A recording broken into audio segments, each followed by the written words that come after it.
ከየት ሰፈር ነሽ ስባል መልሶ አንዳንዴ ይጠፋብኛል። ከአንድ ሰፈር ወደ ሌላ ሰፈር እየተዘዋወርኩ ነው ያደግኩት። የተለያዩ ቤቶች፣ የተለያዩ መንገዶች፣ የተለያዩ ጅማሬዎች። ነገር ግን በየጠዋቱ ህይወት ወደየትም ብትወስደኝ አንድ ቦታ ፍጹም አልቀረም።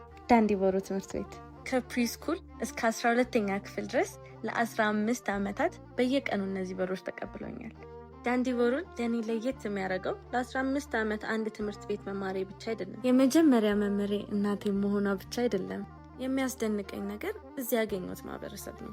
ከተለያዩ ሰፈሮች፣ ከተለያዩ ቤተሰቦች፣ ከተለያዩ ታሪኮች ብንመጣም ዩኒፎርማችንን ስናደርግ ግን አንድ ቤተሰብ ነበርን።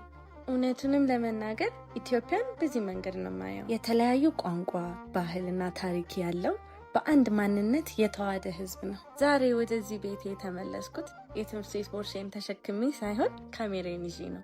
ምክንያቱም የህይወቴ ታሪክ እዚህ ነው የጀመረው። ዳንዲቦሩ ማለት የነገ መንገድ ማለት ነው። ትልቅ ህልም ማየት የጀመርኩበት፣ ከሁኔታዬ በላይ ማሰብ የተማርኩት፣ የወደፊቴንም መሳል የጀመርኩት እዚችው ነው። የእኔ ሰፈር በረጃጅም ህንፃዎች ወይም በታዋቂ ቱሪስት መዳረሻዎች አይታወቅም። ልዩ የሚያደርገው ግን የብዙዎቻችንን የነገን መንገድ ስለገነባ ነው። መሪዎችን አሳድገዋል፣ ባለራዕዮችን አሳድገዋል፣ እኔን አሳድገዋል። አንድ ሰፈር በህንጾች አይገለጽም፣ በሚወዱ፣ በሚያስተምሩ፣ በሚያምኑብህ አብሮም ለሚያድጉ ሰዎች ነው የሚገለጽ። ይሄ የኔ ሰፈር ነው። ይሄ የኔ መሰረቴ ነው። ነገ ወዴትም ቢወስደኝ የልቤ አንድ ክፍል ሁሌ እዚህ ይቀራል።